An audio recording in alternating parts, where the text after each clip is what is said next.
The Lamborghini hummed to a stop outside a glittering skyscraper in Midtown Manhattan.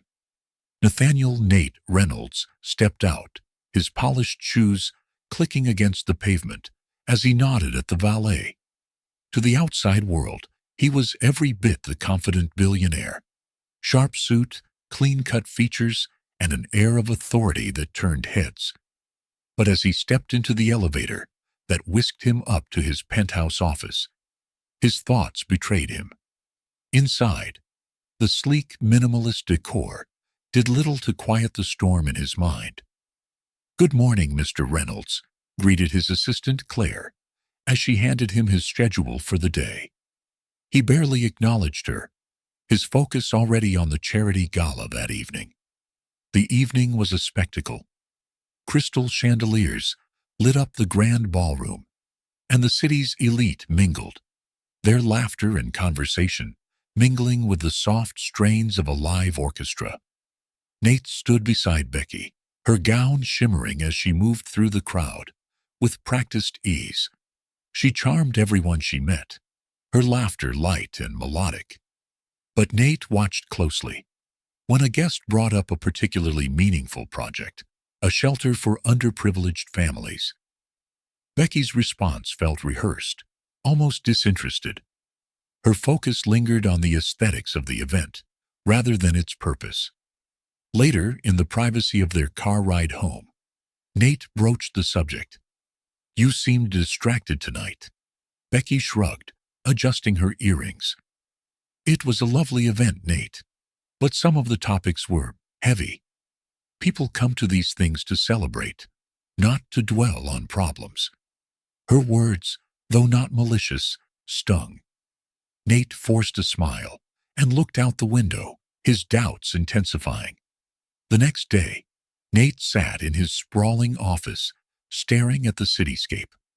Chris Morgan, his oldest friend and business partner, leaned against the desk, arms crossed. "You're thinking about doing something drastic," Chris observed. Nate exhaled sharply. "I can't keep living like this, Chris. I need to know if Becky loves me for who I am, not what I have." Chris frowned. "You're going to fake a financial meltdown, aren't you?" Nate nodded. "For a year. I'll disappear. Go somewhere small. Live modestly. I need the truth." Chris shook his head. "This is madness, Nate. Testing someone's love like this? It could backfire spectacularly." "Maybe," Nate admitted, "but I'd rather know now than build a life on a lie." After hours of deliberation, Chris finally relented. "All right, I'll help. But don't come crying to me if you don't like what you find." Nate smiled faintly. "Thanks, Chris. You'll keep the company running while I'm gone."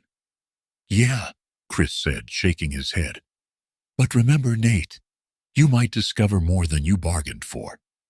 As Nate looked out at the city one last time, he couldn't help but wonder, was he walking into a revelation or a disaster? The rhythmic hum of the private jet faded into silence as Nathaniel Nate Reynolds stepped off onto the modest airstrip of Willow Creek, Pennsylvania. The town, nestled among rolling hills and lush greenery, was a far cry from the glitz and glamour of New York City. Instead of towering skyscrapers, small wooden houses with picket fences lined the streets, and the air smelled of fresh grass and baked bread. Nate adjusted the collar of his flannel shirt, a stark departure from the tailored suits he once wore daily. His new persona, Nathan Cole, was meant to blend seamlessly into the fabric of this small-town life.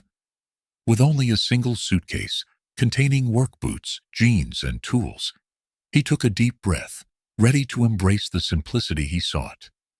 "Taxi service doesn't exactly come by often," the pilot joked as he helped Nate with his bag. "You sure about this, Mr. Cole?" Nate smirked. "It's Nate, and yeah, I'm sure." Nate's new home was a modest cabin on the outskirts of Willow Creek.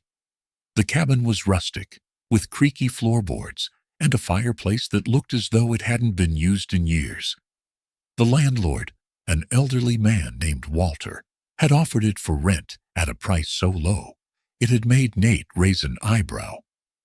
"You'll need to keep the place up," Walter had said during their brief meeting. "Roof leaks a bit when it rains, and the heater's temperamental. But she's got good bones." As Nate set his bag down, he surveyed the space. It was a far cry from his penthouse, but there was a charm to its simplicity. He rolled up his sleeves and got to work, fixing the squeaky hinges on the front door and replacing the cracked glass on the windows. The next morning, Nate headed into town, his old Chevy truck rattling down the gravel road.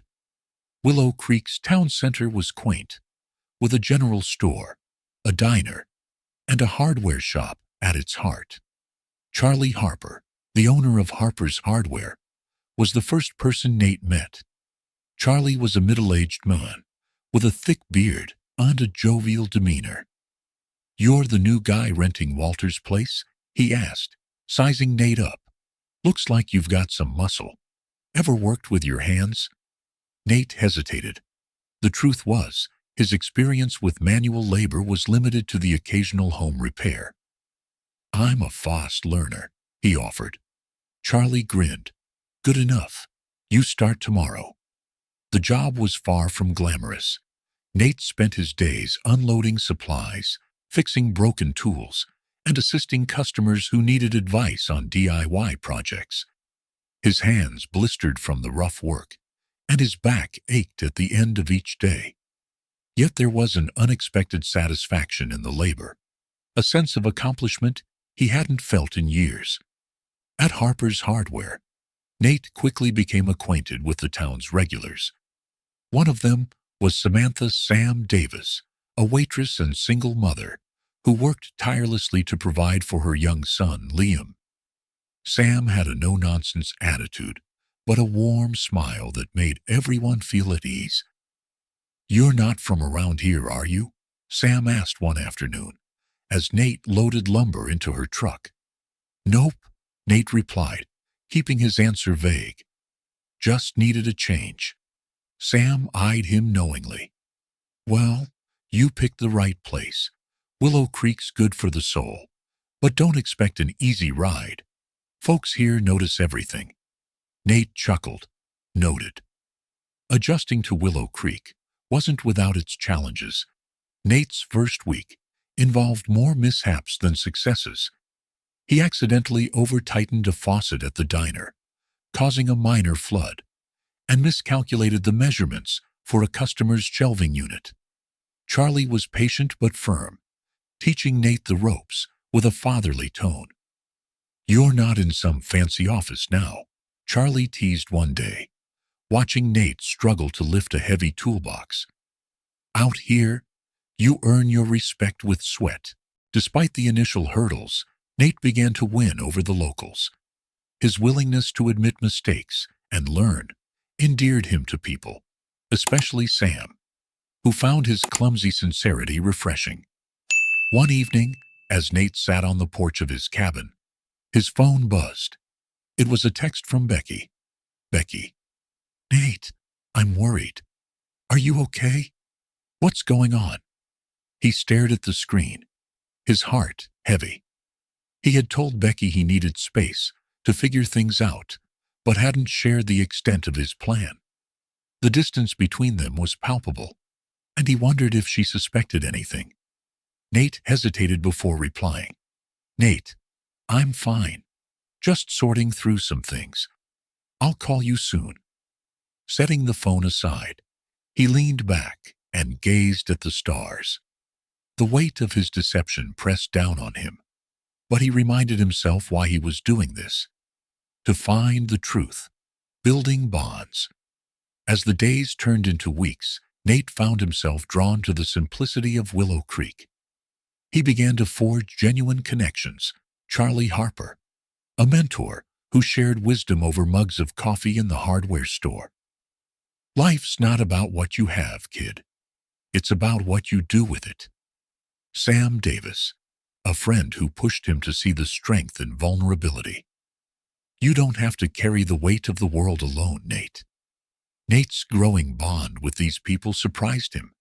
For the first time in years, he felt a part of something real, something untainted by wealth or status. One afternoon, as Nate closed up the hardware store, his phone buzzed again. This time, Becky's tone was sharper. "Becky, you're avoiding me. If something's wrong, tell me. I'm coming to see you." Nate froze, his mind racing.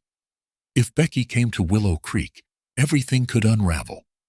But part of him was curious. What would she think of his new life? Would she understand? As the message hung in the air, Nate knew the real test was just beginning. Rebecca Becky Carter tapped her manicured nails against the granite countertop of her luxury kitchen. Her coffee sat untouched, growing cold as she stared at her phone. The string of brief, vague messages from Nate over the past few weeks had done little to ease her growing concern. "Nate, what are you doing?" she murmured, scrolling through their last text exchange. His sudden disappearance from their life in New York had been unsettling. The man who once thrived on routine and ambition had vanished into thin air, leaving only cryptic assurances that he was figuring things out. She sighed, setting her phone down. Her best friend, Julia, a PR executive with an eye for drama, had been the first to voice what Becky feared. "Do you think he's having a midlife crisis?" Julia had asked over drinks a week earlier. "Or worse, do you think there's someone else?" Becky had laughed it off, but the thought lingered. Determined to get answers, she booked a flight to Pennsylvania, armed with questions, and perhaps a little guilt for leaving things as they were. The drive from the tiny regional airport to Willow Creek was almost surreal for Becky. The rolling hills and open skies were a stark contrast to New York's towering buildings and congested streets. Her sleek black Range Rover looked out of place among the pickup trucks and old sedans that populated the town's main street. As she pulled up to Harper's Hardware, the address Nate had mentioned in one of his texts, Becky couldn't help but feel a pang of doubt. Could Nate really be here? She stepped out of her car, her designer heels clicking against the pavement. Inside the store, a man in a flannel shirt and worn jeans was stacking boxes. It took her a moment to recognize him. "Nate," she called hesitantly. He turned, and for a brief moment, she saw a flicker of surprise before he composed himself. "Becky?" Becky stared at him, her eyes widening. The man before her looked nothing like the polished millionaire she knew. His hair was slightly disheveled, his hands were calloused, and there was a smudge of dirt on his cheek. Yet there was something different about him, something grounded. What are you doing here?" she asked, her voice faltering. Nate set the box down and wiped his hands on a rag. "I told you I needed space to figure things out," he said calmly. "This is where I've been." Her gaze swept around the store. "As what? A handyman?" "Pretty much," he replied, his tone even. Becky blinked, struggling to process the revelation. "You left everything behind to do this?" Nate nodded. "I needed to step away from the noise and distractions. This is giving me clarity." Becky's lips parted, but no words came out. She felt as though the ground beneath her had shifted. This wasn't the Nate she knew, or thought she knew. Over the next few days, Becky stayed at a local inn, determined to understand Nate's decision. Her first real challenge came when she visited the local diner for breakfast. The menu was a far cry from the organic avocado toast she was used to, and the waitress, Samantha Sam Davis, greeted her with a knowing smile. "You're Nate's fiancée, aren't you?" Sam asked, pouring coffee into Becky's cup. Becky hesitated. "Yes, I am. How did you know?" "Small town," Sam said with a shrug. "Word gets around."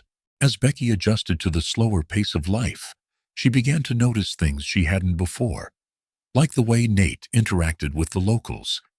He greeted everyone by name, helped elderly customers carry supplies, and laughed in a way she hadn't seen in years.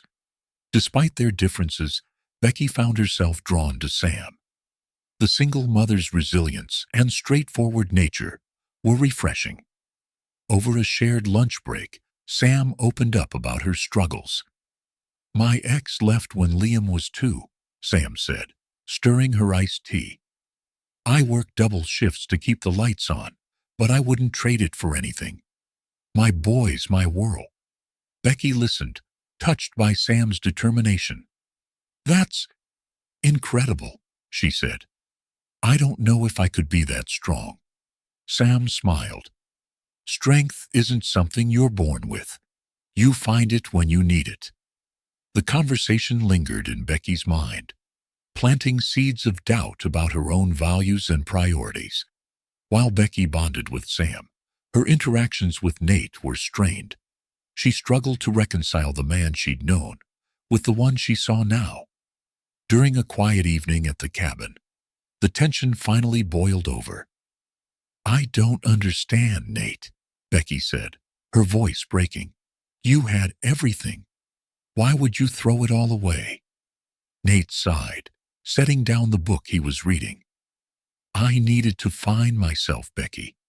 I felt like I was losing who I really was." "And what about me?" she asked. "Didn't I deserve to know?" "I didn't want to drag you into this until I knew what I was looking for," he admitted. Becky shook her head, tears welling up. "You left me with nothing but questions, Nate. That's not fair." One night, as Becky sat on the porch of the inn, she overheard a conversation between two locals. "Think Nate's hiding something?" one man asked, leaning against his truck. "Probably," the other replied with a chuckle. "Guy shows up out of nowhere. Doesn't talk much about his past. Makes you wonder." Becky's heart raced. Was Nate hiding more than she thought? The question haunted her as she returned to her room, staring at the locked journal she had found in his cabin earlier that day. Her curiosity burned, but she couldn't bring herself to open it. The next morning, Becky confronted Nate as he prepared to leave for work. "Tell me the truth," she demanded. "What aren't you telling me?" Nate paused, his expression unreadable. "Becky, there are things about me you don't know. Things I'm not ready to share yet." "That's not good enough," she replied, her voice trembling. "If you want me to stay, I need honesty." Nate looked away, his jaw tightening. "You'll have to trust me." As he walked out the door, Becky felt the weight of his words. Trust. Could she give it, knowing there was more to his story than he let on? Willow Creek had a rhythm that Nate Reynolds had begun to embrace. The quiet mornings filled with chirping birds, the warm smiles of the townsfolk, and the satisfaction of completing a hard day's work had replaced the sterile, high-pressure atmosphere of his life in New York. Each morning, he walked to Harper's Hardware, where Charlie Harper greeted him with a steaming cup of coffee and a pat on the back. "Another day, another dollar," Charlie would say, handing Nate a list of tasks for the day. Though the pay was modest, Nate felt something he hadn't experienced in years. Fulfillment. One afternoon, while repairing a fence for an elderly neighbor, Mrs. Abernathy, Nate paused to wipe sweat from his brow. The elderly woman, watching him from her rocking chair, smiled warmly. "You've brought life back to this town, young man," she said. "Not many folks your age take the time to care." Her words stayed with him as he finished the job. Nate realized that here, among these genuine connections, he was beginning to find the sense of community he never knew he needed. Becky, meanwhile, was having a much harder time adjusting. Used to the comforts of city life, the uneven roads, small shops, and limited dining options of Willow Creek were a jarring change. Her frustration bubbled over one morning when her designer shoe heel snapped on the way to the diner. Of all the places, she muttered, hobbling into the diner, where Sam Davis was busy balancing trays and taking orders. "Looks like you're having a rough day," Sam said, noticing Becky's struggle. "Grab a seat. I'll get you some coffee." Becky hesitated but complied. She watched as Sam effortlessly juggled her responsibilities, her energy seemingly endless. "How do you do it?" Becky blurted out, as Sam set the coffee down. "This life?" Sam chuckled. "You mean the chaos?" She sat across from Becky during a brief lull. "It's not easy, but it's mine. I've got Liam to think about, and that keeps me going." For the first time, Becky saw resilience in a new light, not as a last resort, but as a choice. Inspired, she decided to push herself out of her comfort zone, starting with volunteering at the local animal shelter. The animal shelter, run by a feisty older woman named Marjorie, was a hub of activity. When Becky arrived, Marjorie didn't mince words. "You here to help, or just look pretty?" Marjorie asked, handing Becky a mop. "Help," Becky replied, though her hesitation betrayed her inexperience. The work was messy: cleaning kennels, feeding animals, and managing adoption events. But Becky found herself drawn to it. One day, as she coaxed a shy golden retriever out of its cage, she felt a sense of accomplishment she hadn't expected. Marjorie noticed. "You're not half bad, city girl," she said, her gruff tone softening. Becky smiled. "Thanks, I think."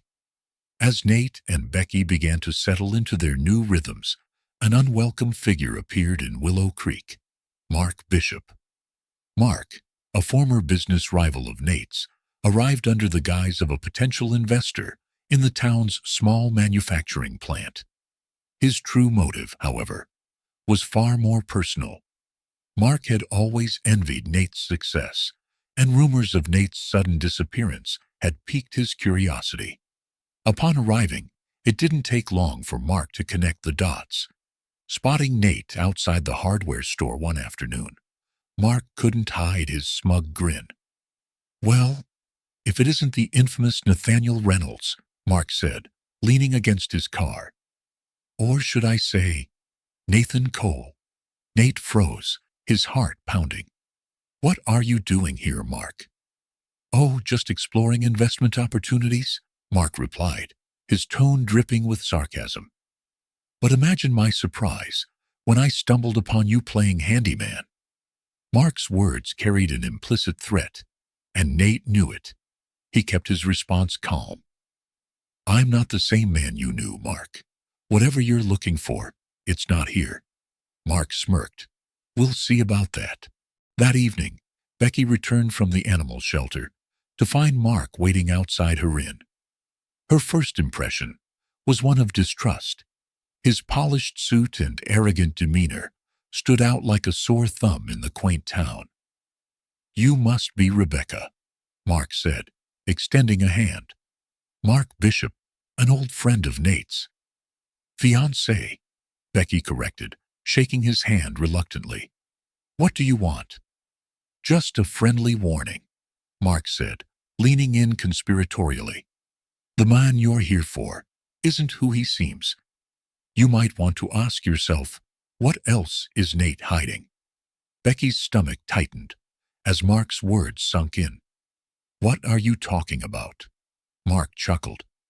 "Let's just say you're not the only one with questions. Think about it." As he walked away, Becky felt a chill run down her spine. What if Mark was right? Later that night, Nate and Becky sat on the porch of his cabin. The silence between them was heavy, filled with unspoken doubts and fears. "You seem distracted," Nate said, breaking the silence. "So do you," Becky replied, her tone sharper than she intended. Nate sighed, running a hand through his hair. "This isn't easy for me either, Becky." "Then why are we doing this?" she asked, her voice trembling. Why did you pull away in the first place? Nate hesitated. He wanted to tell her everything, to confess the truth about his plan and his fears. But the words wouldn't come. I just needed to figure out who I am, he said finally. Becky looked away, tears threatening to spill. And what if you lose me in the process? As Becky retreated to her room that night, she couldn't shake the feeling that Nate's secrets ran deeper than he let on. Meanwhile, Nate stood on the porch, staring into the darkness, knowing that the storm brewing in their lives was far from over. At the same time, Mark sat in his hotel room, scrolling through photos and notes he had gathered. With a malicious grin, he muttered to himself, "Let's see how long you can keep this charade going, Nate."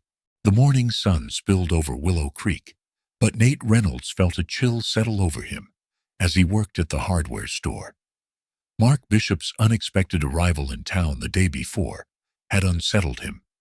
Mark wasn't the type to show up somewhere without an agenda, and Nate knew it couldn't be good. Mark, meanwhile, was wasting no time. From the moment he arrived, he had been gathering information. Using his charm and deep pockets, he hired a local private investigator, Frank Miles, to dig into Nate's life in Willow Creek. Frank, a wiry man with sharp eyes, had a knack for uncovering secrets.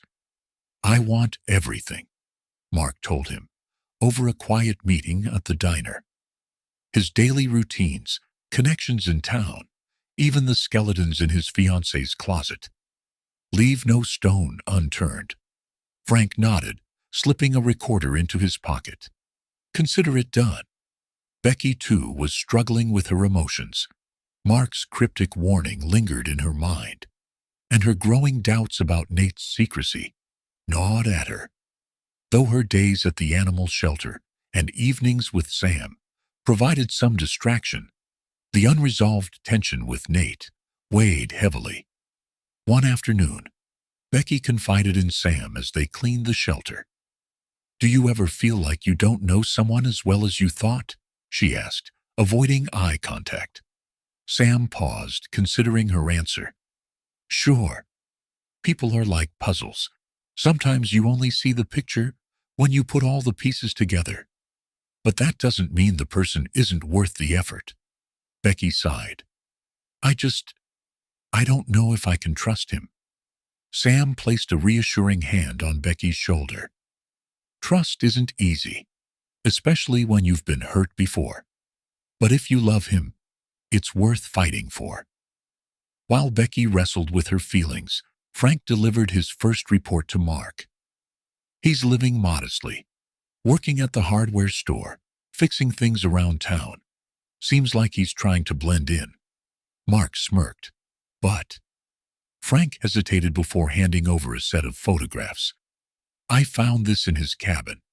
It's locked, but it's clearly important." The photographs showed a small wooden box sitting on Nate's desk. Mark's grin widened as he examined them. Well, well, looks like our friend has secrets. Let's see how far he'll go to keep them." That evening, Nate returned to his cabin to find Becky waiting on the porch. Her arms were crossed, and her expression was unreadable. "We need to talk," she said as he approached. Nate nodded, setting his bag down. "All right. What's on your mind?" Becky took a deep breath, her frustration bubbling to the surface. "I've tried to be patient, Nate, but I feel like you're hiding something from me. Why did you leave New York? Why here? And why can't you just be honest with me?" Nate's chest tightened. He wanted to tell her everything, to lay his soul bare, but fear held him back. "Becky, I needed to step away from the life I was living. I needed clarity." "That's not an answer," she said, her voice trembling. "You've changed so much, and I don't know if I can follow you, if I don't understand why." Nate reached for her hand, but she pulled away. "Please, Becky, trust me." Her eyes filled with tears. "I don't know if I can." Later that night, unable to sleep, Becky wandered through the cabin. Her eyes fell on the small wooden box Frank had photographed. It was tucked away in a corner, almost hidden. Curiosity and frustration warred within her as she picked it up. The box was locked, and Becky's heart raced as she held it. "What's inside?" she whispered to herself. "What is he keeping from me?" After a moment of hesitation, she set it back down. "No," she muttered. "If he won't tell me, I won't stoop to snooping." But the seed of doubt had been planted. The next day, Mark approached Becky outside the diner. His polished demeanor was in stark contrast to the casual townsfolk around him. "Rebecca," he said smoothly, "a pleasure to see you again." "What do you want, Mark?" she asked, her tone clipped. "To help," he replied, his voice oozing with false sincerity. "I have a feeling Nate hasn't been entirely honest with you." Becky's eyes narrowed. "What do you know?" Mark smiled, sensing her vulnerability.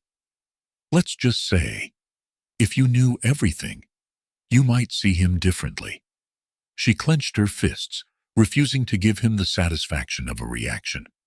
"Nate's not perfect, but neither am I. Whatever game you're playing, leave us out of it." As she walked away, Mark's smirk faded. "We'll see about that," he muttered under his breath. Nate sensed the growing tension in the air. At the hardware store, Charlie pulled him aside. "You've been distracted lately," Charlie observed. "Everything all right?" Nate hesitated before nodding. "Just personal stuff." Charlie gave him a knowing look. "Whatever it is, you'd better sort it out before it sorts you out." That evening, as Nate repaired a broken chair in his cabin, his phone buzzed. It was a message from Frank. "Frank, Mark's digging deeper. Be careful." Nate clenched his jaw, his resolve hardening.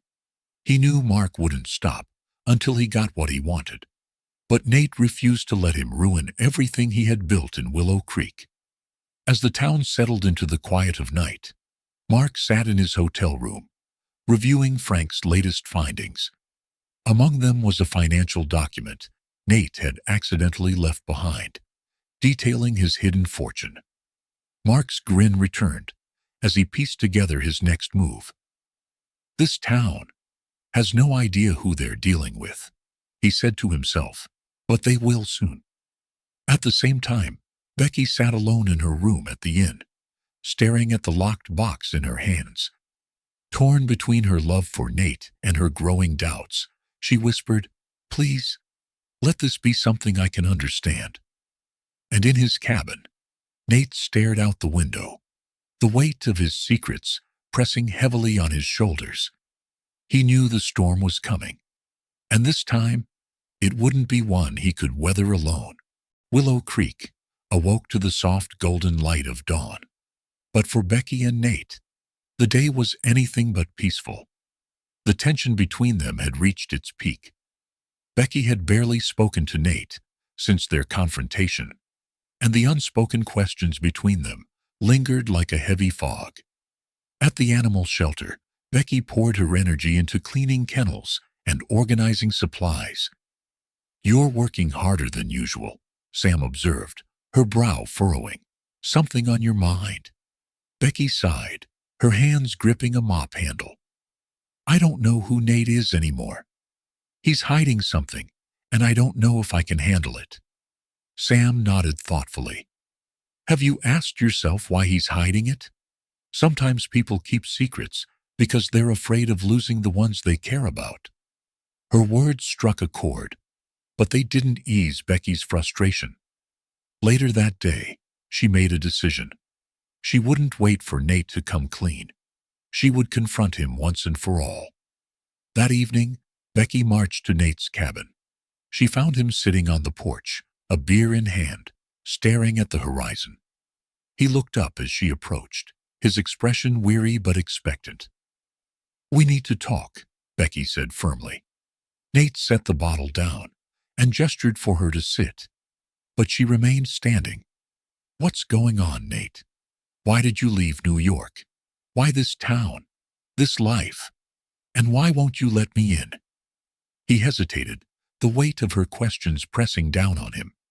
Finally he spoke, his voice measured. I needed to get away, to figure out who I was without all the noise and pressure. That's not enough, Becky said, her voice trembling. I deserve the truth. If you can't give me that, then what are we even doing? Nate stood, his hands clenched into fists at his sides. I'm trying to protect you, Becky. Protect me from what? She shouted, her emotions spilling over. From you? From the truth? Do you even trust me? The words hit him like a blow, and he looked away. I don't know if I trust myself. The silence that followed was deafening. Becky's tears fell freely as she shook her head. I can't do this anymore, Nate. I need answers. While Nate and Becky struggled, Mark Bishop was busy executing his plan.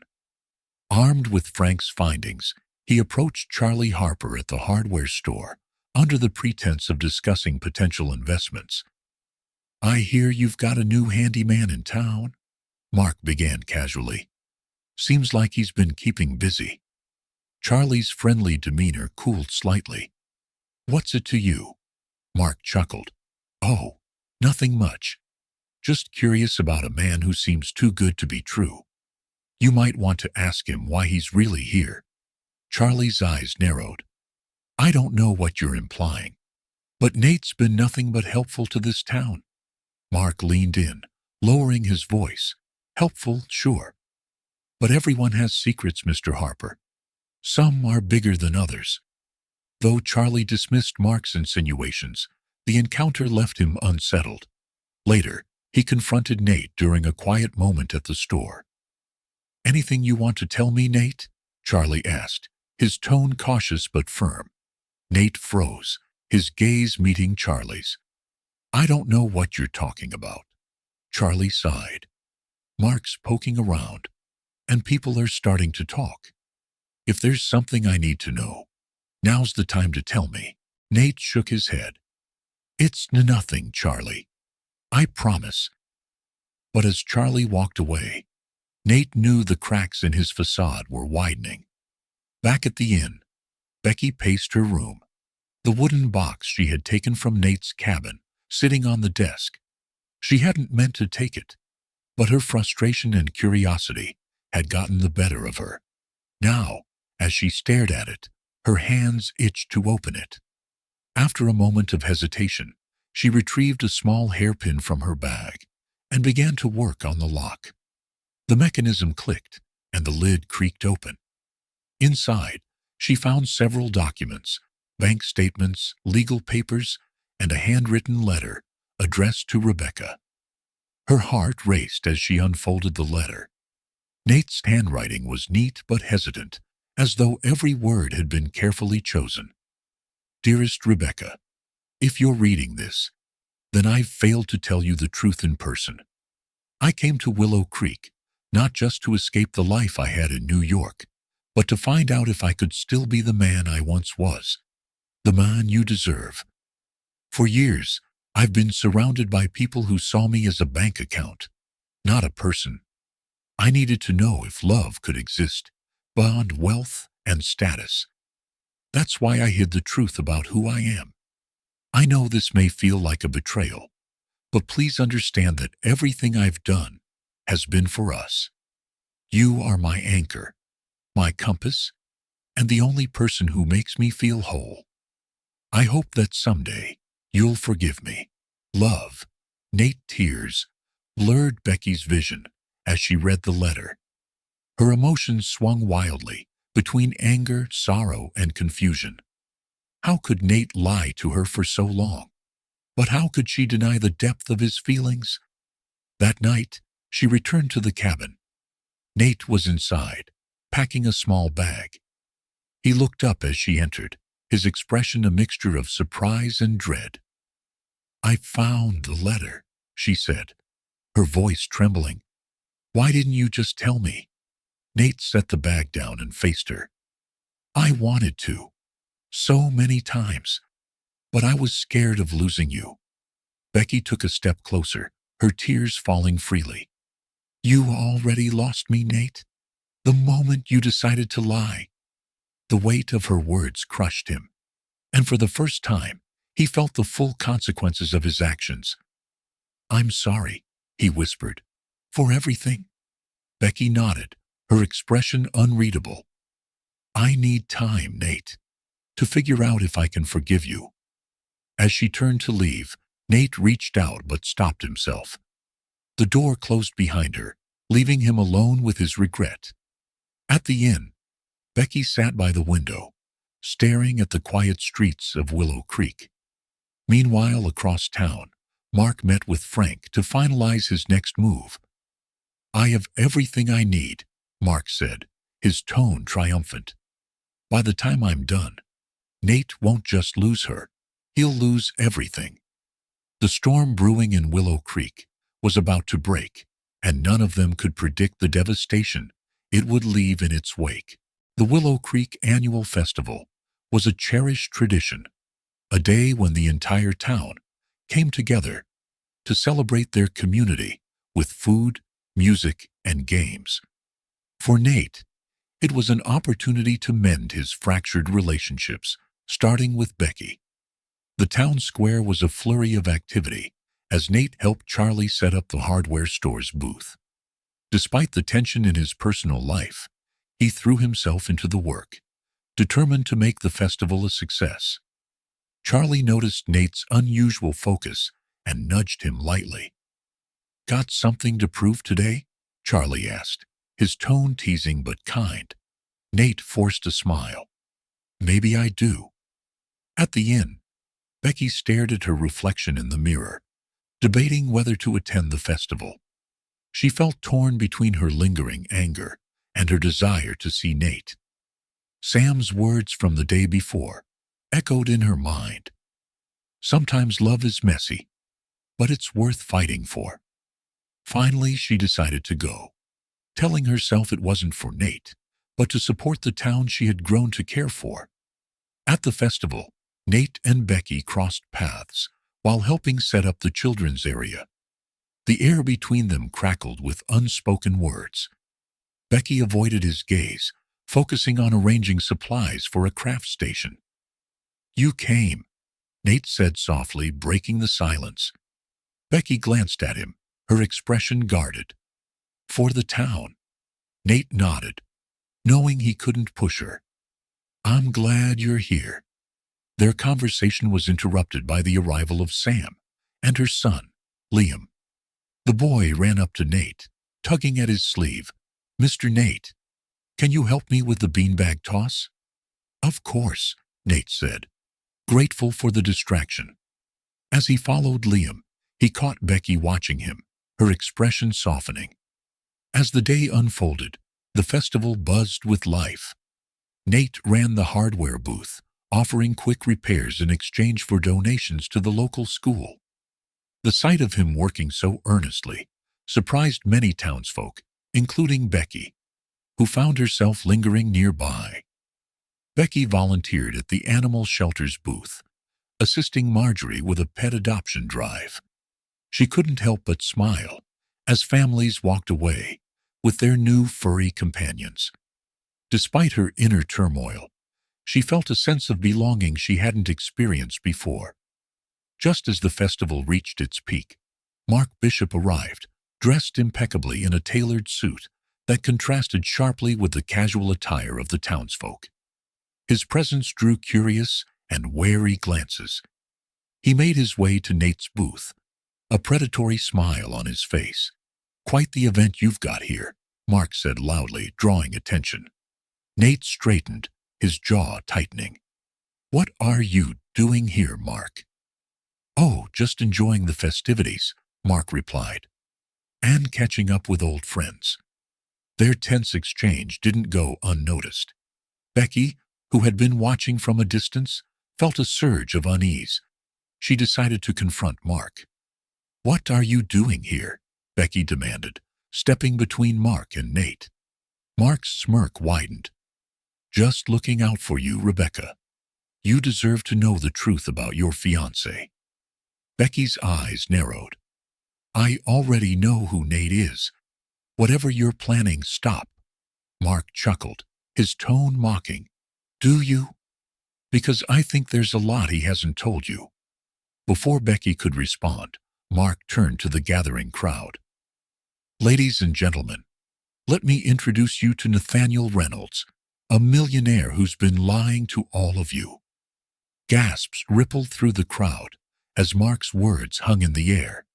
Nate stepped forward, his heart pounding. Yes, it's true, he admitted, his voice steady. I'm Nathaniel Reynolds. I came to Willow Creek to escape a life that felt empty and to find something real. The crowd murmured, their reactions ranging from shock to anger. Becky stood frozen, her emotions swirling. Nate's confession, though honest, left her feeling raw and exposed. Mark seized the moment. See? He's been using all of you in some kind of twisted experiment. That's enough, Charlie interjected, stepping forward. Nate might have come here for his own reasons, but he's been nothing but good to this town. Despite Charlie's defense, the revelation caused a rift in the community.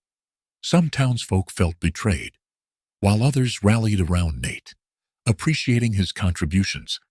Becky, overwhelmed, fled the square. Nate watched her go, his heart sinking. I need to talk to her, he said to Charlie. Give her time, Charlie advised. She needs to process this. Unwilling to admit defeat, Mark sought out the journalist he had brought to the festival. There's more to this story, he said, handing over the photographs of Nate's hidden financial documents. Print this, and you'll have a headline that'll sell papers. The journalist hesitated. And ruin lives. Mark's smile didn't waver. That's business. As night fell, the festival lights glowed softly in the square, masking the storm brewing beneath the surface. Nate sat alone at his booth, the weight of the day pressing heavily on him. Meanwhile, Becky stood at the edge of the lake, clutching the letter she had found, her tears falling into the still water. In his hotel room, Mark poured himself a drink, satisfied with the chaos he had sown. Let's see how long you can keep your empire intact, Reynolds, he muttered. And across town, the journalist hesitated over the story, torn between ambition and conscience. The next day would bring choices and consequences none of them could foresee. The morning after the festival, Willow Creek was unusually quiet. The revelation of Nate's true identity had rippled through the town, leaving a mix of confusion, betrayal, and intrigue in its wake. Nate stood on the porch of his cabin, staring out at the woods, his mind racing. His phone buzzed with messages from people he had met in the town, some supportive, others angry. But the silence from Becky cut the deepest. Charlie arrived later that morning, his expression grim. The town's talking, he said, leaning against the railing. Some people feel betrayed, but there are a lot of folks who remember what you've done for them. Nate nodded, his face somber. I didn't mean for it to end like this. Charlie studied him for a moment, before clapping him on the shoulder.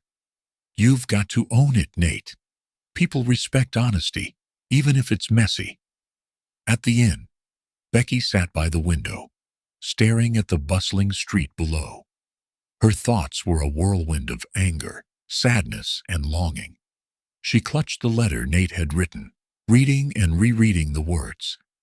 Sam entered the room, a cup of tea in hand. I figured you could use this. Becky accepted the tea with a weak smile. Thanks. You've been quiet since last night, Sam said, sitting beside her. Want to talk about it? Becky hesitated before handing Sam the letter. As Sam read it, her expression softened. He really does love you, Becky. But he's made a mess of things. I don't know if I can trust him, Becky admitted, her voice trembling. What if it's all just part of the act? Sam placed a comforting hand on Becky's arm. You're the only one who can decide. if his love is real. But I do know one thing. Love isn't about perfection. It's about forgiveness. Determined to make amends, Nate decided to address the town directly. He approached the mayor, Mr. Grayson, and requested to hold a meeting in the town square.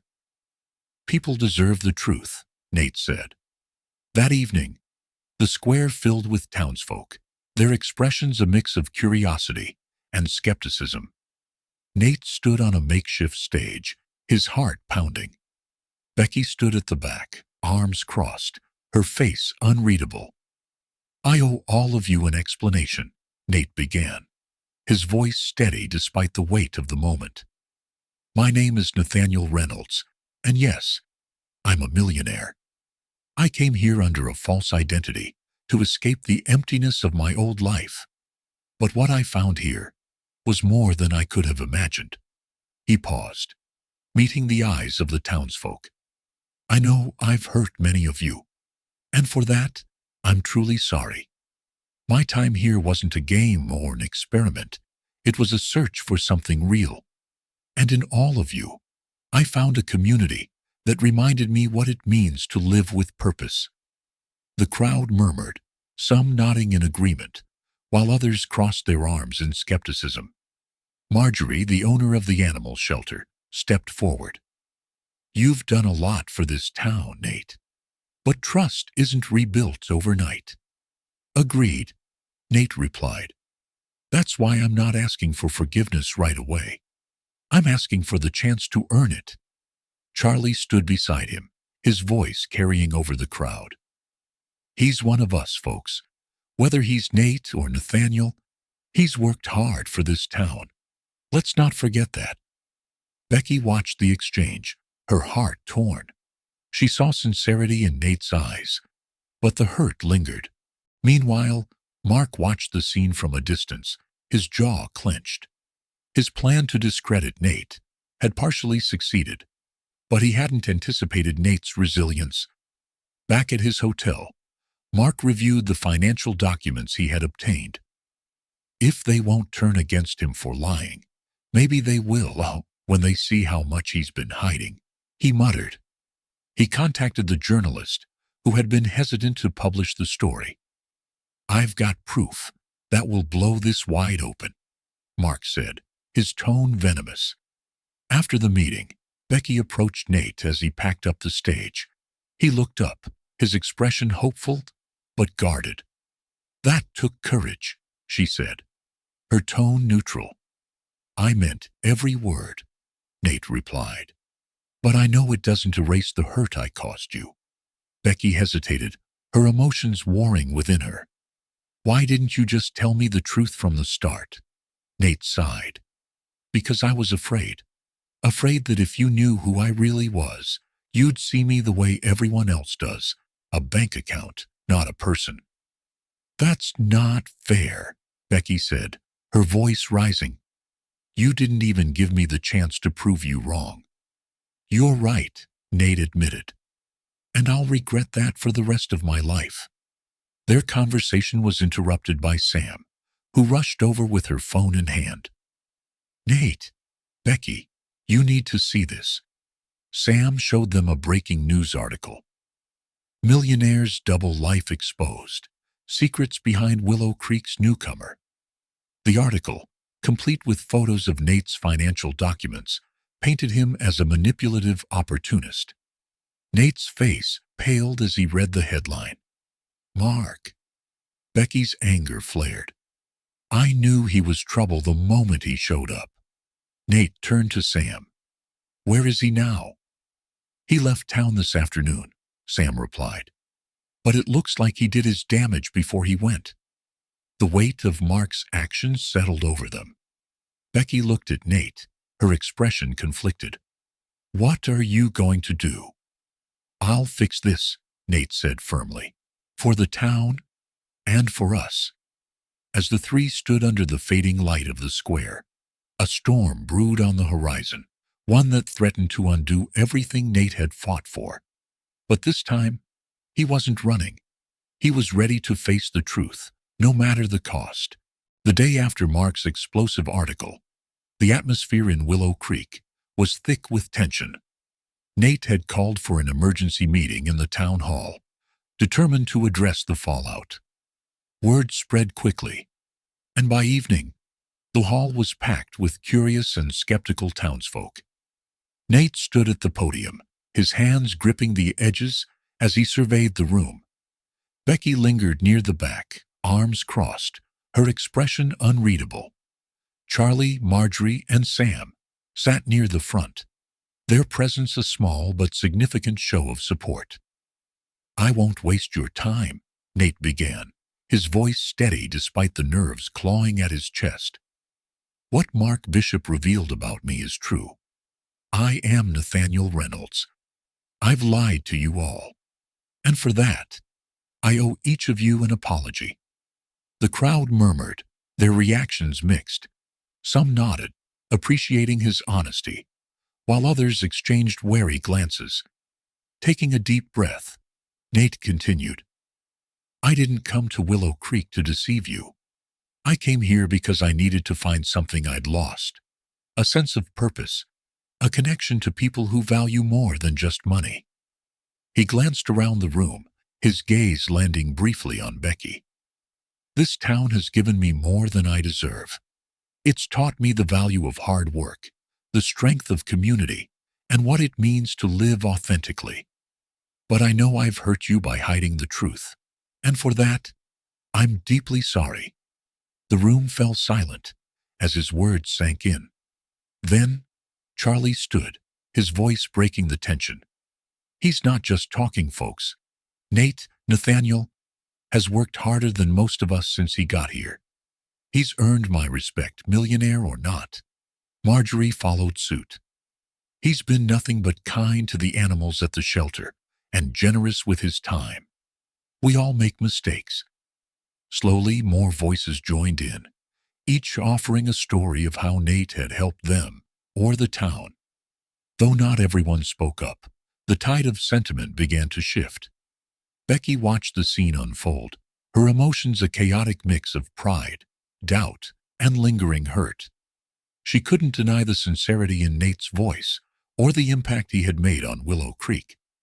But trust wasn't something easily rebuilt.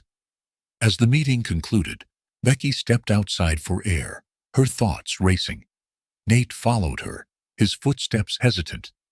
"Becky," he called softly. She turned, her eyes filled with conflict.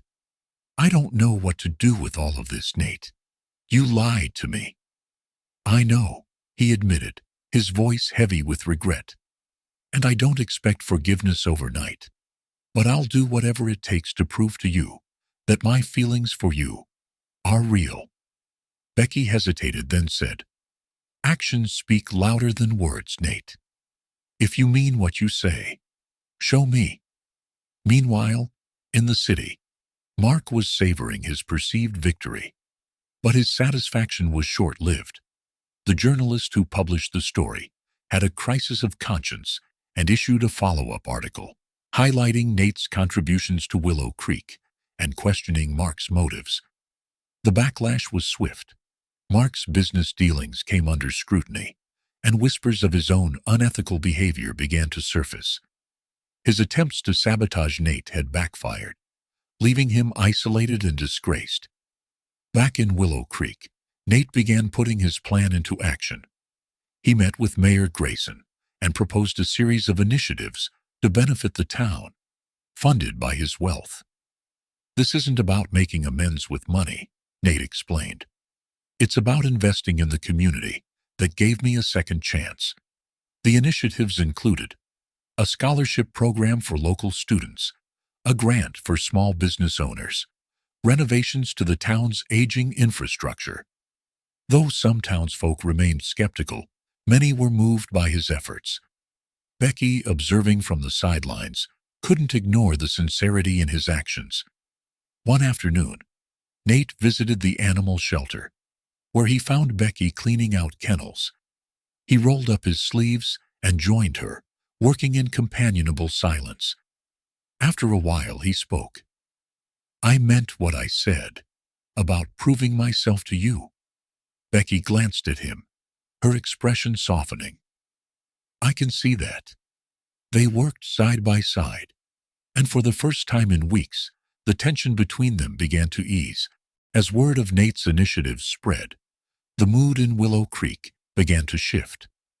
Marjorie reported an increase in adoptions at the shelter, thanks to the new facilities funded by Nate's donations. The local school received much-needed supplies, and small businesses flourished with the help of the grants. At a town council meeting, Mayor Grayson publicly thanked Nate for his contributions. This town owes a lot to Nathaniel Reynolds. His actions have spoken louder than his past mistakes. The applause that followed was hesitant at first, but soon grew into a standing ovation. Becky, sitting near the back, felt a glimmer of hope. One evening, Nate surprised Becky with a picnic by the lake, the spot where they had shared some of their happiest moments. He had prepared her favorite foods and brought along a journal filled with sketches and ideas for the town's future.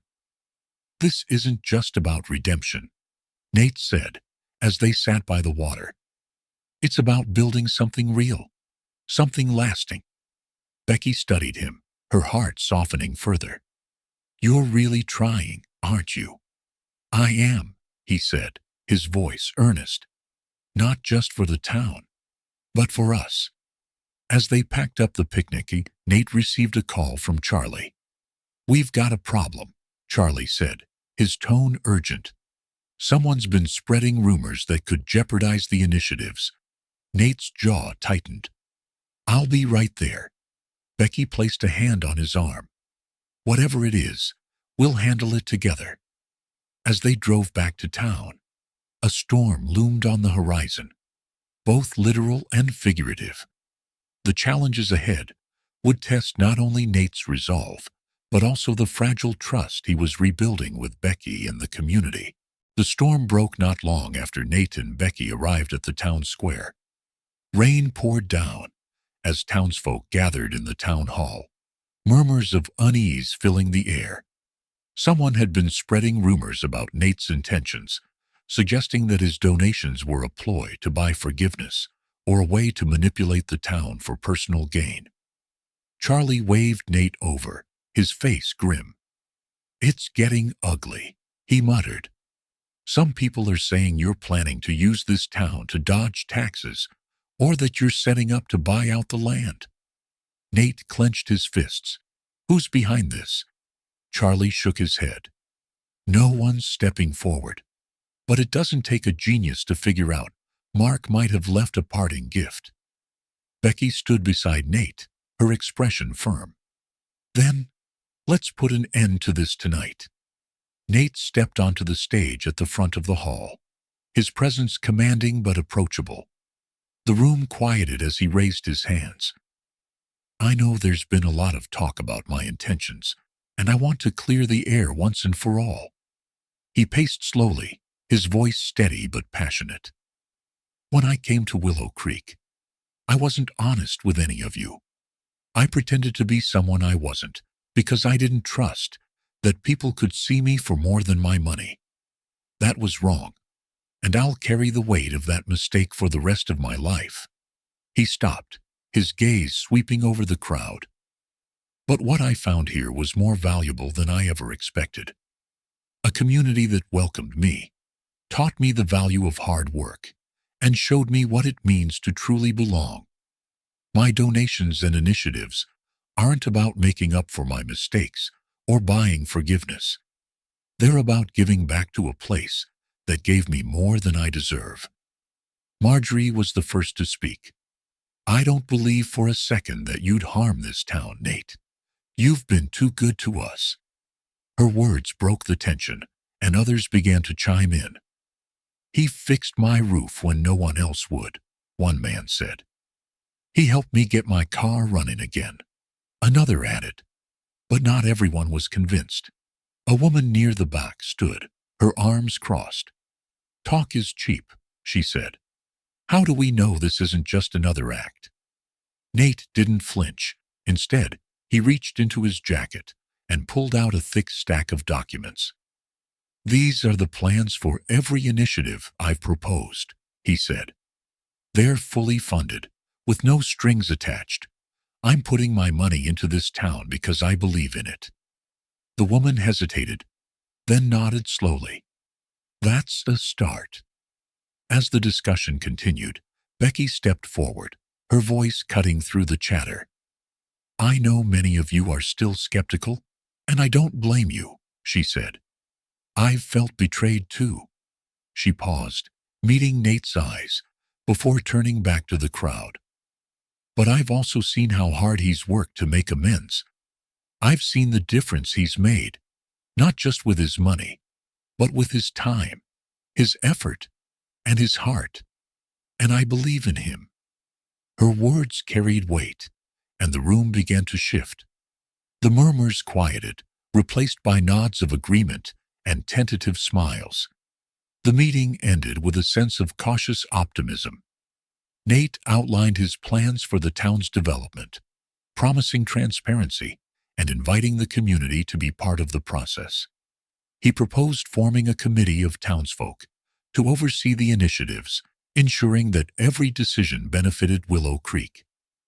"I want this to be your town, not mine," he said. "I'm just here to help."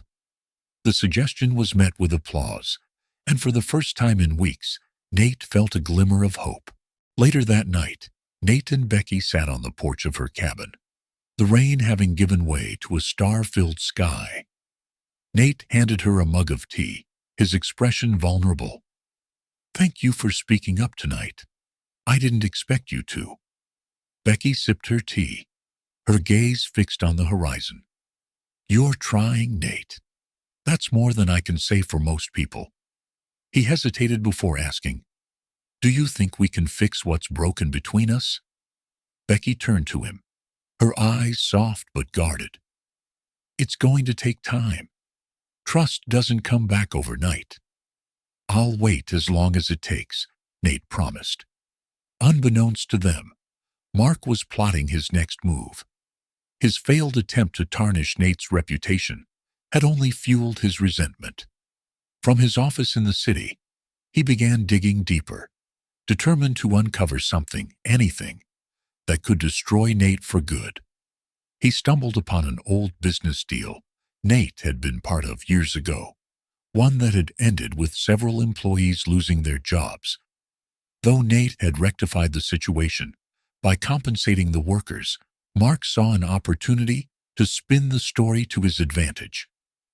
"This will ruin him," Mark muttered, a wicked grin spreading across his face. As Mark prepared to launch his attack, he received an unexpected visit.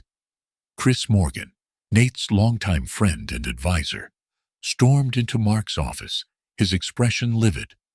"Whatever you're planning, it ends now." Mark feigned innocence. "I have no idea what you're talking about." Chris slammed a folder onto the desk. "This is every shady deal you've ever made. If you go after Nate again, I'll make sure the world knows who you really are." Mark's smirk faltered, and for the first time, fear flickered in his eyes. "You wouldn't. Try me," Chris said, his voice cold. "Nate's done more for people in a few months than you have in your entire life. Leave him alone." Back in Willow Creek, the community rallied around Nate. The newly formed committee began organizing town projects, from repairing the school roof to planting a community garden. Becky joined the efforts, her guarded walls slowly crumbling as she saw the genuine change in Nate. One afternoon, as they worked side by side, Becky turned to him and said, "You're not the man I met in New York. You're better." Nate smiled, his heart swelling. "That's because of you, Becky. You make me want to be better." As Nate and Becky shared a quiet moment in the garden, a courier arrived with an envelope addressed to Nate. He opened it and froze, his expression darkening. "What is it?" Becky asked, concern etched on her face. Nate handed her the letter. It was a subpoena from Mark, demanding Nate's presence in court over allegations of business malpractice. "We've come so far," Nate said, his voice heavy with frustration. "I won't let him tear it all down." Becky squeezed his hand. "We'll face this together." As they stood under the fading sunlight, the battle ahead loomed large, but for the first time, Nate felt truly ready to fight, not just for himself, but for Becky, the town, and the life he was building. The courtroom was packed. News of the lawsuit, filed by Mark Bishop against Nathaniel Reynolds, had spread far beyond Willow Creek, drawing journalists, legal experts, and curious onlookers. Nate sat at the defendant's table, his calm exterior betraying the storm brewing inside him. Chris Morgan sat beside him, flipping through stacks of legal documents. Mark, seated across the room, exuded smug confidence. He whispered to his lawyer, occasionally glancing at Nate with a triumphant smirk. Becky watched from the gallery, her hands clenched tightly around the armrests. She had insisted on being there despite Nate's protests. "I'm not letting you face this alone," she had told him. Mark's lawyer stood, his tone sharp and rehearsed. "Your Honor, the plaintiff, Mr. Bishop, will prove that Mr. Reynolds engaged in unethical business practices, resulting in financial losses for his employees and stakeholders. Furthermore, we contend that his sudden philanthropic endeavors in Willow Creek are nothing more than a calculated attempt to rebuild his tarnished reputation." Nate's lawyer, a seasoned litigator named Diane Carter, countered with calm authority. "The defense will show that these claims are baseless and motivated by personal vendettas rather than facts." During a recess, Becky approached Nate in the hallway. "Mark's trying to destroy you," she said, her voice laced with frustration. "There has to be a way to stop him." Nate shook his head. "He's pulling at threads from my past, twisting the narrative. But I have nothing to hide." Becky placed a hand on his arm. "Then let's fight fire with fire. I know Mark's been involved in shady dealings, if we can find proof." Nate cut her off. "I won't stoop to his level, Becky." Her eyes flashed with determination. "It's no stooping. It's defending yourself." Back in his hotel room, Mark reveled in the chaos he had unleashed, but his victory felt hollow. His reputation was already tarnished, and he knew this lawsuit was a desperate gamble to regain his footing. He poured himself a drink, scrolling through articles about the trial. His phone buzzed, a text from an unknown number. "I have information on Reynolds. Let's talk." Mark's lips curled into a grin. "Looks like the plot thickens." The trial took a surprising turn when Diane introduced a new witness, Sarah McCall, a former employee of Mark's who had been wrongfully terminated. Sarah's testimony painted a damning picture of Mark's business practices, from embezzlement to intimidation. Mark's lawyer objected vehemently, but the judge allowed Sarah's testimony to stand. The courtroom buzzed with murmurs as she detailed Mark's schemes. As the trial continued, the people of Willow Creek rallied around Nate. Townsfolk who had once doubted him now came forward with their stories, eager to testify to his character and the positive changes he had brought to their community. Marjorie spoke about the revitalized animal shelter, while Charlie recounted how Nate's generosity had saved his hardware store. Even skeptical voices like the mayor began to shift, recognizing the impact Nate had made. The courtroom became a battleground of narratives, Mark's accusations of greed and manipulation versus the tangible evidence of Nate's genuine contributions. When Becky took the stand, the atmosphere grew tense. Mark's lawyer wasted no time grilling her. "Miss Carter, isn't it true that Mr. Reynolds lied to you about his identity?" Becky held her ground. "Yes, but that doesn't change the person he's become or the work he's done for Willow Creek." The lawyer smirked. "So you're willing to overlook his deception?" Becky's gaze didn't waver. I'm willing to forgive someone who's proven through actions, not just words, that they've changed. Her words echoed in the silent courtroom, drawing glances of admiration from the townsfolk. With his case unraveling, Mark played his final card. He produced a video of Nate from years ago, discussing a contentious business decision that had led to layoffs. The footage was spliced and edited to paint Nate in the worst possible light. The courtroom erupted in whispers. Nate's jaw tightened as he watched the screen, anger and frustration bubbling beneath his calm exterior. Diane stood immediately. "Your Honor, this video is clearly edited to misrepresent my client's intentions." The judge nodded. "I'll allow the defense to address this in closing arguments." After the session ended for the day, Chris pulled Nate aside. "We've got a problem," he said, handing Nate a file. "That video wasn't just a low blow. It's tied to a company Mark was working with at the time. He's been sitting on this for years, waiting for the right moment to strike." Nate scanned the documents, his expression darkening. "So, he's been planning this all along?" Chris nodded. "But we've got something he doesn't. Proof that the layoffs weren't just your decision. The board pushed it through despite your objections." That night, Nate and Becky sat by the fire in her cabin, the weight of the trial hanging over them. "What if the truth isn't enough?" Nate asked, his voice barely above a whisper. Becky took his hand. "The truth is always enough, Nate. You just have to trust that people will see it." Her words bolstered his resolve. "Then we'll fight this together."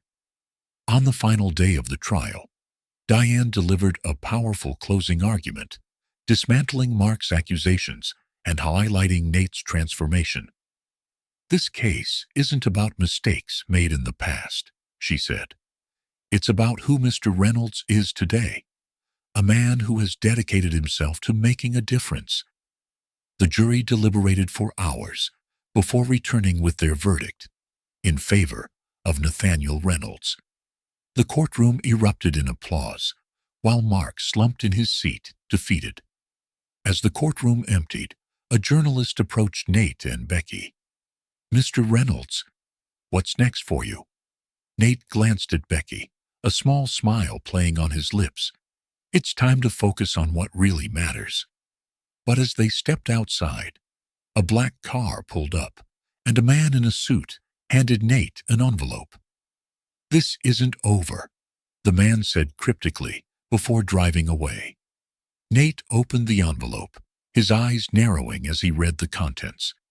Becky leaned over, her expression turning serious. "What does it say?" Nate folded the paper, his jaw set. "It's a new challenge. And this time, it's not just about me." The sleek, glass-enclosed lobby of Reynolds Tech was filled with reporters, cameras, and curious onlookers. Nathaniel Reynolds stood at the podium, his reflection visible in the glass behind him. The room buzzed with anticipation. This wasn't just another press conference. It was his chance to set the record straight. Chris Morgan adjusted Nate's tie one last time before stepping aside. "Remember," Chris whispered, "this isn't just about clearing your name. It's about showing them who you are now." Nate nodded, his heart pounding as he stepped forward. He scanned the crowd, catching sight of Becky in the second row. Her encouraging smile steadied him. Nate began, his voice steady and clear. "Good morning. I appreciate all of you being here today. Over the past few weeks, accusations have been made about my character and actions, both past and present. Today I want to confront those claims head-on, not with denial, but with the truth." The audience fell silent as Nate recounted the controversial business deal that had resulted in layoffs years ago. "That decision was one of the hardest of my life," he admitted. "At the time, I was a young COO, under immense pressure to deliver results. But that doesn't excuse the pain it caused to the people who lost their jobs." He paused, letting his words sink in. Since then, I've made it my mission to right those wrongs. Every employee affected by that decision received compensation, and I've worked to ensure that my companies prioritize people over profits. Nate transitioned into his time in Willow Creek, explaining his initial reasons for going there. I left the city not to deceive, but to find something I felt I had lost: authenticity. I wanted to understand what life looked like without the privilege of wealth. He spoke about the people who had changed him: Charlie, who taught him the value of hard work; Marjorie, who showed him the importance of compassion; and Sam, whose resilience inspired him daily. And then there's Becky, he said, his voice softening. She reminded me that love is about honesty and connection, not convenience or appearances. To conclude, Nate made a bold announcement. Today, I'm committing to donating 50% of my wealth to create the Willow Creek Foundation, dedicated to supporting small towns and communities across America. This isn't just about charity. It's about investing in the people and places that make our country strong. The room erupted in applause. Nate looked at Becky, who nodded approvingly, tears glistening in her eyes. As the press conference aired live, Mark Bishop watched from his office. His face was a mask of fury. His plan to destroy Nate had backfired spectacularly, leaving his own reputation in ruins. Reports of his unethical practices had surfaced, and former allies were quick to distance themselves.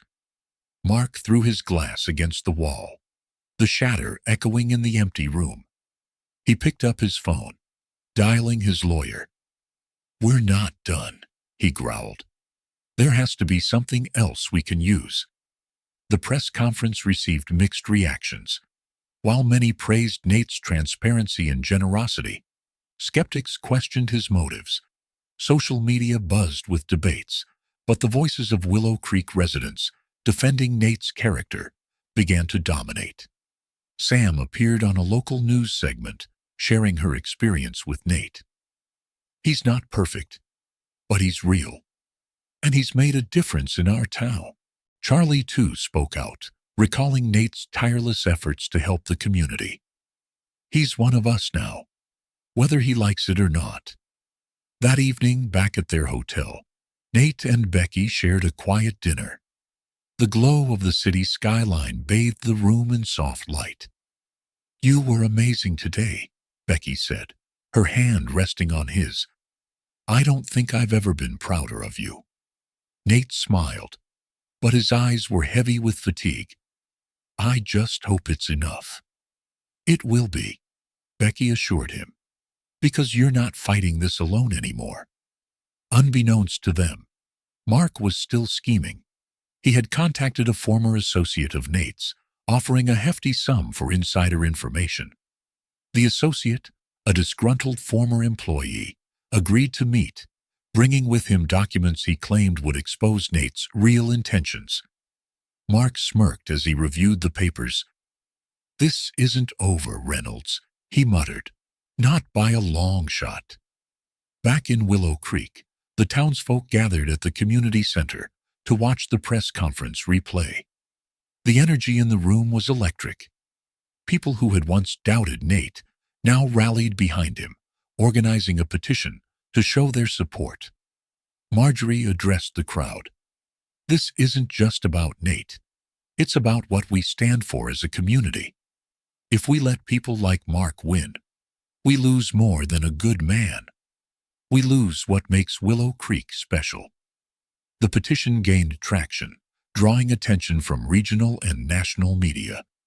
A week later, Nate returned to Willow Creek with Becky. They were greeted by a crowd in the town square, holding banners and signs of support. Charlie stepped forward, handing Nate a binder filled with signatures. "This is from all of us," Charlie said. "We believe in you." Nate's voice cracked as he replied, "Thank you. This means more to me than I can say." As the sun set over Willow Creek, Nate and Becky stood by the lake, reflecting on how far they had come. Nate's phone buzzed. A message from Chris. "We need to talk. Mark's making moves again." Nate exhaled sharply, the weight of the battle ahead pressing down on him. Becky placed a hand on his arm. "Whatever it is, we'll face it together." He nodded, his determination reigniting. "Then, let's make sure we're ready." Willow Creek's modest town hall was packed to the brim. The atmosphere was tense, with residents seated shoulder to shoulder, waiting for the public hearing to begin. At the center of it all was Nathaniel Reynolds, flanked by Becky and Chris. A panel of local officials sat at the front, tasked with reviewing the legitimacy of Nate's community initiatives in light of the scandal Mark Bishop had stirred. Reporters and cameras lined the back of the room, eager to capture every word. Becky glanced at Nate, whose face was calm but guarded. She placed a reassuring hand on his arm. "We've got this," she whispered. The hearing began with Mark's lawyer presenting his accusations. The man's voice was clipped and precise, each word designed to sow doubt. "Ladies and gentlemen, Mr. Reynolds's actions may appear altruistic, but let us not forget the context. His sudden philanthropy coincides suspiciously with the exposure of his questionable business dealings." Mark, seated smugly in the audience, smirked as his lawyer continued. "We must ask ourselves, is this a genuine attempt to give back, or a calculated effort to manipulate public perception?" The murmurs in the room grew louder. Chris leaned toward Nate. "They're throwing everything they've got. Stay steady." When it was Nate's turn to speak, he rose with quiet confidence. He began recounting his journey, from the initial decision to leave his life of luxury to the connections he'd made in Willow Creek.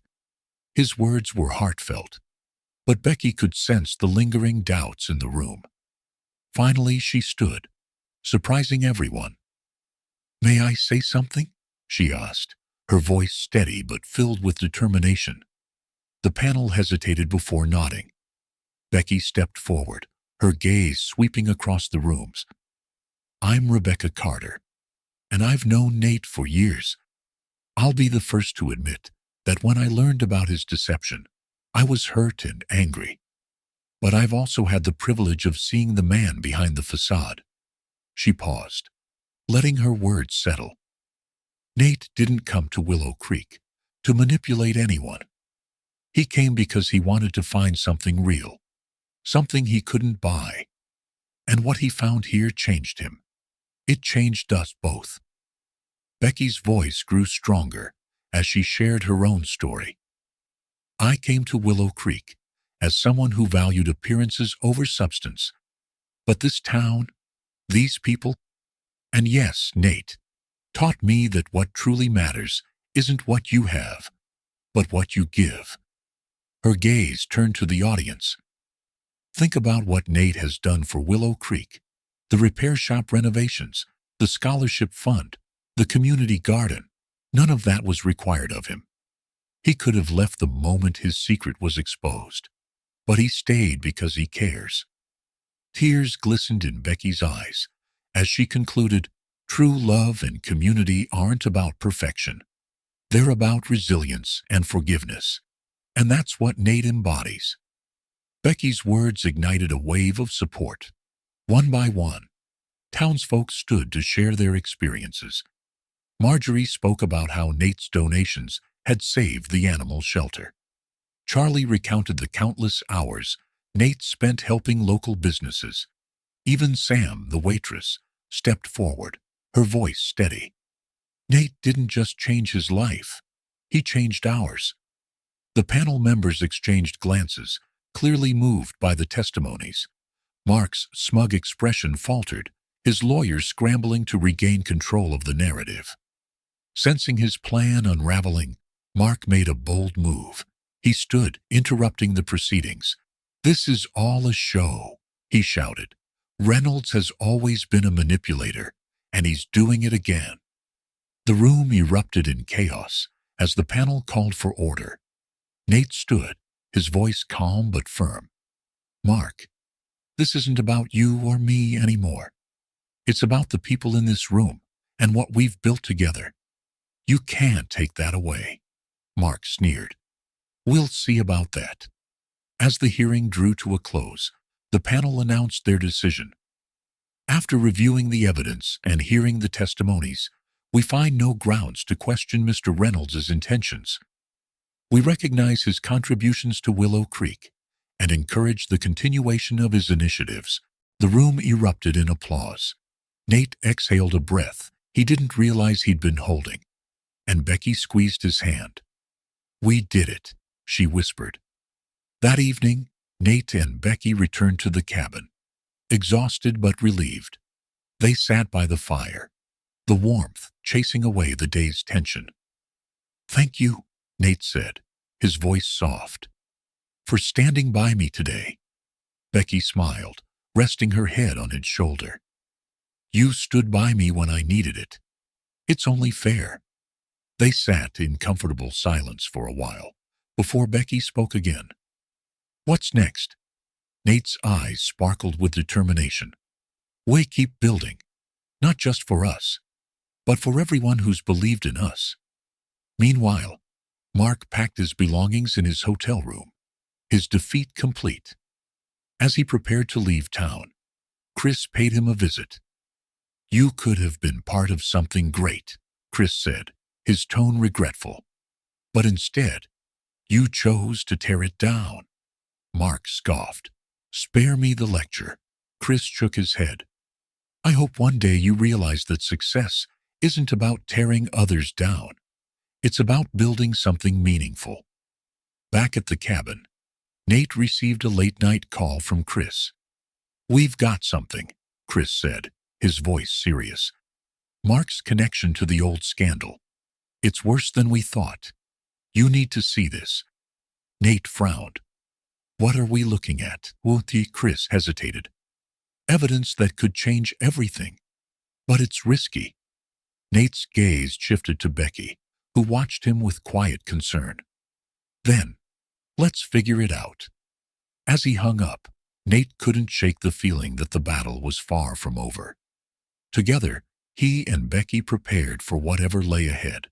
The first rays of sunlight painted Willow Creek in hues of gold and amber. Nate stood on the porch of the cabin, coffee in hand, surveying the peaceful town below. He could hear the faint buzz of construction crews and the chatter of neighbors, a symphony of renewal that was steadily transforming Willow Creek. Becky joined him, her hair still tousled from sleep. "It's starting to feel like home," she said, leaning into him. Nate smiled, placing an arm around her. "It always was. We just needed to uncover its potential." The Willow Creek Foundation officially opened its doors with a grand ceremony at the newly renovated community center. Nate stood at the podium, addressing a crowd that included residents, local officials, and representatives from nearby towns. "This foundation isn't just about projects or funding," Nate began. "It's about creating opportunities for growth, education, and connection." Marjorie, the animal shelter manager, and Charlie, the hardware store owner, each shared stories of how Nate's vision had already made a difference. Becky, now fully immersed in the foundation's initiatives, spoke passionately about the impact on the town's children. As the ceremony concluded, the crowd erupted in applause. The town square, once a quiet space, now buzzed with excitement and hope. Despite the success of the launch, a dark cloud lingered. Chris had uncovered damning evidence tying Mark to the financial scandal that had initially tarnished Nate's reputation. The documents revealed that Mark had not only orchestrated the layoffs, but had also embezzled funds to cover his tracks. Nate reviewed the files late into the night, his jaw tightening with every page. "This could ruin him," Chris said, watching Nate's expression carefully. Nate sighed, setting the papers down. I didn't come here to destroy anyone, Chris, but if he keeps pushing, we'll use this to defend ourselves. Becky took on a leadership position within the foundation, focusing on education initiatives. She spearheaded the creation of a mentorship program, pairing local children with skilled tradespeople to foster learning and inspiration. One day, as she visited the elementary school, she was approached by a young girl named Lily. "Miss Becky," Lily said shyly, "I want to be an artist, but my mom says it's too hard." Becky knelt to meet Lily's gaze. "You can be anything you want, Lily, and we're here to help you get there." Later that evening, Becky shared the encounter with Nate. "Moments like that remind me why this work matters," she said. The foundation's reach began to extend beyond Willow Creek. Nate and Becky traveled to neighboring towns, sharing their model for sustainable community development. Each visit brought new challenges, but also renewed their resolve. During a trip to Cedar Hollow, Nate met a struggling farmer named Tom Larson. The drought had devastated his crops, leaving him on the brink of losing his land. The foundation provided resources and connected him with agricultural experts, offering a lifeline. As they left Cedar Hollow, Becky remarked, "It's incredible how one idea can ripple outward, touching so many lives." Back in the city, Mark's desperation grew. Isolated and facing mounting legal troubles, he concocted a final reckless plan. He hired a team of hackers to infiltrate the foundation's systems, hoping to find something he could use to discredit Nate. However, the attempt backfired spectacularly. Chris, always one step ahead, detected the breach and traced it back to Mark. Armed with this evidence, Chris urged Nate to take legal action. "We have him now," Chris said, his voice firm. "He crossed a line." Nate hesitated. "Let's hold on to this for now. I still believe there's a better way to end this." Meanwhile, Willow Creek continued to thrive. The annual town festival approached, this time organized entirely by residents with the foundation's support.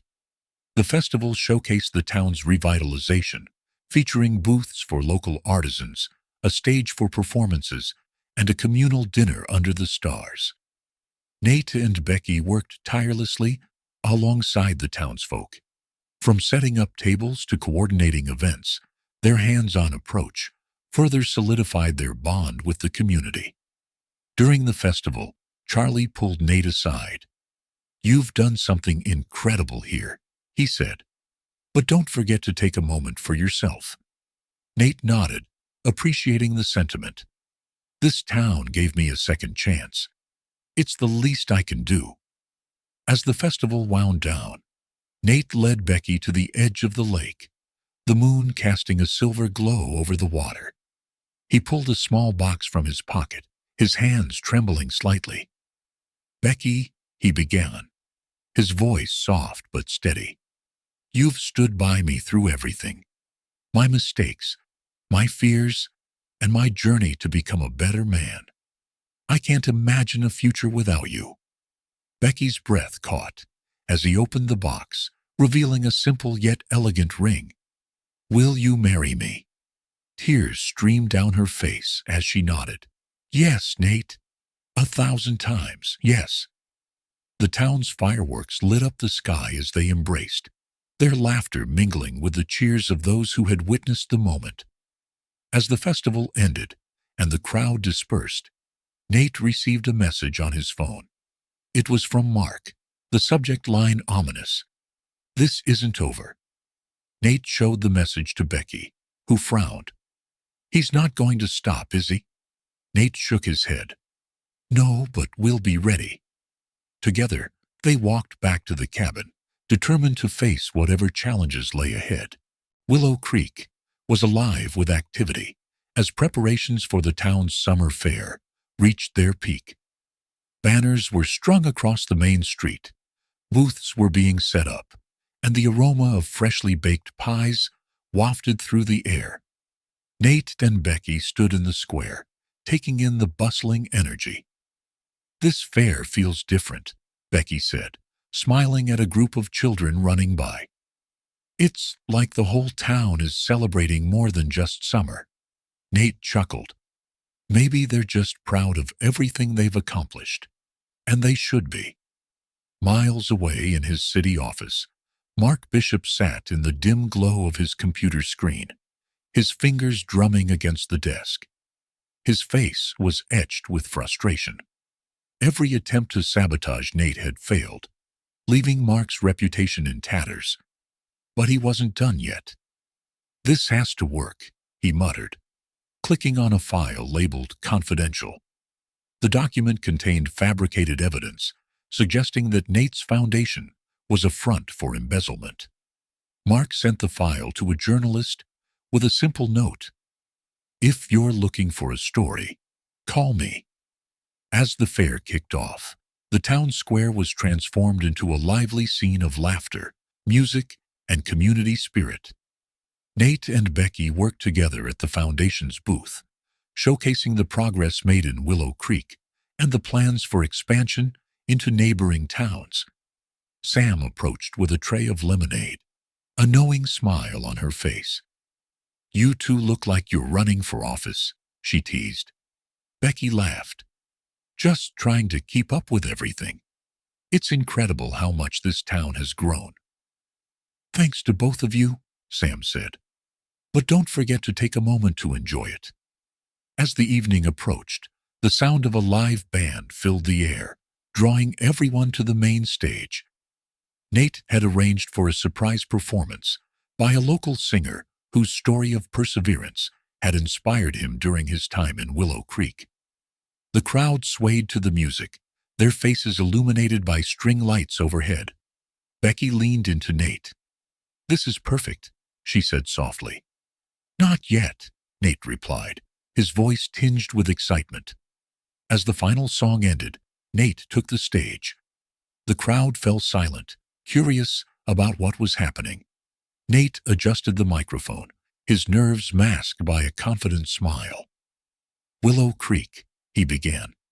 "You've given me something I never thought I'd find. Belonging. This town has shown me the power of community, the importance of honesty, and the beauty of love." He turned his gaze to Becky, who stood frozen in surprise. "Becky," he continued, "you've been my anchor, my inspiration, and my reason to believe in second chances. I came here looking for something real, and I found it. With you." Nate stepped off the stage and walked toward her, the crowd parting to give him space. He knelt before Becky, pulling out a velvet box. "Rebecca Carter, will you marry me?" Tears streamed down Becky's face as she nodded. "Yes, Nate, absolutely yes." The crowd erupted into cheers as Nate slipped the ring onto her finger. Fireworks lit up the night sky, their brilliant colors reflecting in the tears of joy streaming down Becky's cheeks. Amid the celebration, Chris received a notification on his phone. He stepped aside, his brow furrowing, as he read the email from a journalist. The fabricated evidence from Mark had been flagged as suspicious, and the journalist wanted confirmation. Chris immediately called Nate. "We've got a problem," he said, his voice urgent. "Mark sent fake evidence to the press. We need to act fast." Nate's expression hardened. "Meet me at the cabin in an hour. We'll figure this out." Back at the cabin, Nate, Becky, and Chris pored over the details of Mark's scheme. Becky's resolve was firm. "We can't let him get away with this. He's crossed too many lines." Chris nodded. "We have enough evidence to counter his claims and expose his role in the earlier scandal. But it's risky." Nate looked at Becky, his hand covering hers. "Whatever happens, we face it together." The next morning, Nate and Chris met with the journalist who had received Mark's file. Armed with their own evidence, they presented the truth about Mark's long history of deceit. The journalist listened intently, her skepticism giving way to understanding. "This changes everything," she said. "Thank you for coming forward." Within days, the story broke, detailing Mark's unethical actions and his attempts to frame Nate. Public opinion quickly turned against Mark, and legal action loomed. Nate, meanwhile, focused on repairing the damage to his foundation's reputation. At a press conference, Nate addressed the situation with characteristic humility. "This isn't about revenge," he said. "It's about accountability. And it's about continuing to build something positive, no matter the obstacles." Back in Willow Creek, the town rallied around Nate and Becky. The summer fair became a symbol of resilience and unity, with residents reaffirming their commitment to the foundation's mission. Charlie raised a toast at the fair's closing dinner. "To Nate and Becky," he said, his voice warm with affection. "You've shown us that love and determination can move mountains." As the festivities wound down, Nate received a call from a major philanthropist interested in collaborating with the foundation. "Your story has inspired us," the caller said. "We'd like to help you take your work nationwide." Nate hung up, his heart racing with possibilities. Turning to Becky, he said, "This could be the start of something even bigger." Becky smiled, her hand in his. "Let's make it happen." The morning sun bathed Willow Creek in a soft golden glow as the town prepared for its biggest event yet, the wedding of Nathaniel Nate Reynolds and Rebecca Becky Carter. The once sleepy town square had been transformed into a picturesque venue, adorned with wildflowers, twinkling lights, and handcrafted decorations made by the townsfolk. Children laughed as they helped set up chairs, and neighbors bustled about, ensuring every detail was perfect. Old Charlie oversaw the arrangements with a watchful eye, his booming voice issuing last-minute instructions. "This is more than a wedding," Charlie said to Sam, who was arranging flowers at the entrance. "It's a celebration of everything this town has become." Nate stood in front of a mirror in Charlie's workshop, adjusting his tie with slightly trembling hands. Chris entered, carrying a small box. "I thought you might need this," Chris said, opening it to reveal a vintage pocket watch. "It belonged to my grandfather," Chris explained. "He used to say, 'Time is the most valuable thing you can give someone.' I figured it was fitting for today." Nate smiled, deeply touched. "Thank you, Chris, for everything." In the quaint schoolhouse-turned-bridal suite, Becky stood before a full-length mirror, her dress flowing like a cascade of white silk. Marjorie, the animal shelter manager, and Sam fussed over the final details. "You look radiant," Sam said, her voice thick with emotion. "Nate's going to lose his breath when he sees you." Becky laughed softly, but her eyes sparkled with unshed tears. "This isn't just about us. It's about everything we've built together with this town." As the clock struck noon, the townspeople gathered in the square. The aisle was a simple path, lined with wildflowers, leading to a makeshift altar beneath the town's iconic oak tree. Nate stood waiting, his heart pounding, as the first notes of the string quartet filled the air. Becky appeared at the end of the aisle, her arm linked with Charlie's. She walked with a grace that took Nate's breath away, her smile lighting up the entire square. When they reached the altar, Charlie whispered, "Take care of her, son." Nate nodded, his voice catching as he said, "Always." The ceremony was officiated by Marjorie, whose heartfelt words captured the essence of Nate and Becky's journey. "True love isn't about avoiding hardships," she said. "It's about facing them together and coming out stronger." As Nate and Becky exchanged vows, there wasn't a dry eye in the crowd. When they kissed, the townspeople erupted in cheers, and the square was filled with the sound of church bells and applause. The reception was a lively affair, with long tables set up beneath strings of lights. Local musicians played upbeat tunes, and the aroma of homemade dishes filled the air. Sam served her famous pie, while Charlie led a spirited toast. To Nate and Becky, Charlie declared, raising his glass, "May your love continue to inspire us all." Laughter and joy echoed through the night as neighbors danced, shared stories, and celebrated the couple's union. Even Chris, typically reserved, was seen attempting a dance with Marjorie, much to everyone's amusement. Later in the evening, Nate and Becky slipped away from the crowd, finding themselves by the lake, where Nate had first proposed. The moon reflected on the still water, and the sound of crickets filled the air. "I can't believe how far we've come," Becky said, leaning against Nate. "Neither can I," he replied, his voice soft. "But I wouldn't change a single moment." They sat in comfortable silence, watching the stars. Finally, Nate turned to Becky. "Are you ready for what's next?" Becky smiled. "With you? Always." The morning after the wedding, Nate and Becky met with the foundation's board to discuss their next big project. Inspired by the interest from philanthropists across the country, they planned to replicate the Willow Creek model in struggling communities nationwide. "This isn't just about building infrastructure," Nate said. "It's about building hope. Willow Creek taught me that when people come together, they can create something extraordinary."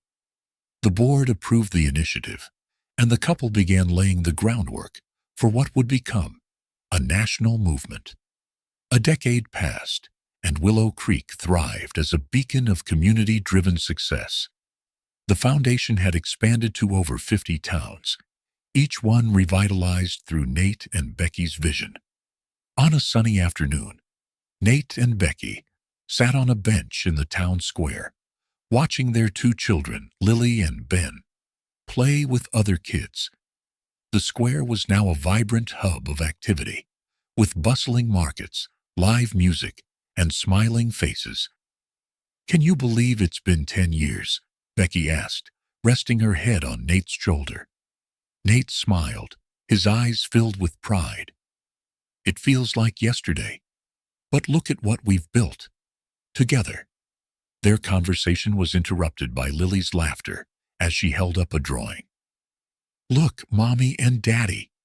It's our family." Becky took the drawing, her eyes welling up. "It's beautiful, sweetheart." As the sun began to set, the family walked toward the oak tree where Nate and Becky had exchanged their vows. They stood in its shade, reflecting on the journey that had brought them to this moment.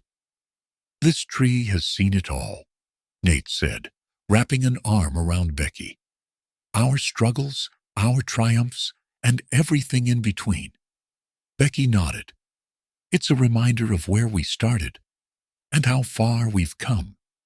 The camera panned out, capturing the Reynolds family standing beneath the oak tree, surrounded by the bustling life of Willow Creek. Their story, once filled with doubts and trials, had become a testament to the power of love, community, and resilience.